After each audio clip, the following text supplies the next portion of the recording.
I want to tell you about the dangers of DISC assessments.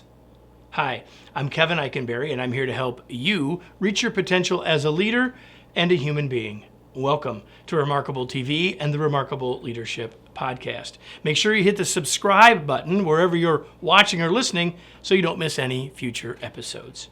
Are you ready? Let's get started. I believe this with my whole heart. DISC assessments are powerful tools. The foundation for DISC assessments in their various forms originated almost 100 years ago. It's been studied, it's been verified, it's been looked at. All of those things are true. And like most tools, when they are used well, they're extremely helpful. But when you misuse a tool or use them for the wrong task, it doesn't go so well, right? Like a hammer and a nail, that's awesome.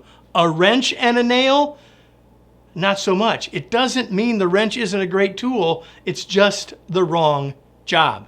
So let's talk about what I mean about the dangers of DISC, or how people are misusing this powerful tool. Number one, DISC is a model of human behavior, not a description of people. DISC assessments in their many forms are meant to give us a sense of people's tendencies in terms of how they behave. It does not describe who they are. And if we're not careful, we slide from "this helps me understand someone" to labeling people. That's when it's dangerous. Next, DISC tells us about natural tendencies. It doesn't define skills. Yeah, what it does is help us get a sense for what do we do naturally, what do we do without thinking, what is our first approach, and that's extremely useful. But that doesn't mean we can't do other things. Just because we have a tendency doesn't mean we can't build skills in another area. Stated another way, DISC is an indicator, not an arbiter. When we use it to define people, or make it as a singular decision point on whether they can do a job, trust me, you're misusing it.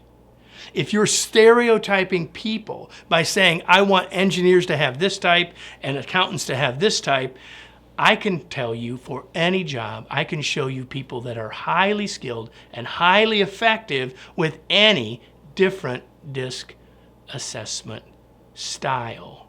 It's not an arbiter, it's only an indicator.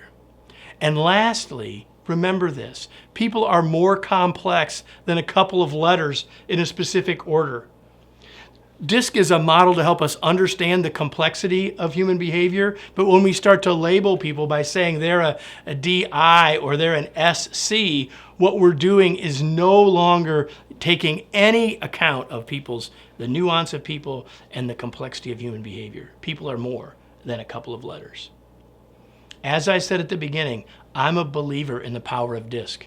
We've actually created one and sell one ourselves, and you can see it. We believe it's excellent. You can find it at kevineikenberry.com/DISC.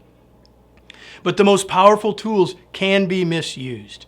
And when we misuse them, even if it's unintentionally, they do more harm than good. Let me close with today's remarkable reminder. DISC assessments are powerful tools until they are misused. After all, you wouldn't try to pound a nail with a wrench, would you? If you found this useful, if you know about DISC and want to learn about how we might help you with DISC assessments in your organization, or if you'd like to try one because you've never taken one, you can go to kevineikenberry.com/DISC. We have both free, simple assessments and paid assessments and ways to help your organization as well. kevineikenberry.com/DISC.